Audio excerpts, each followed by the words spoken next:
శివ పార్వతులేమో ఈ దంపతులనిపించాలి, ప్రతి సంసారంలోనూ మా కథలే వినిపించాలి.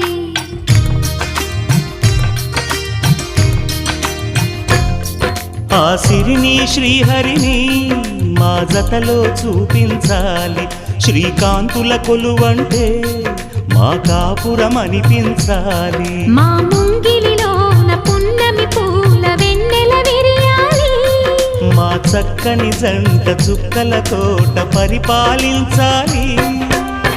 కలలో ఇలలో ఏ కన్నెకి ఇలాంటి పతి రాడనిపించే వరుణ్ణే వరముగ ఇవ్వండి, కని విని ఎరుగని వేడుకతో వివాహం జరిపించండి.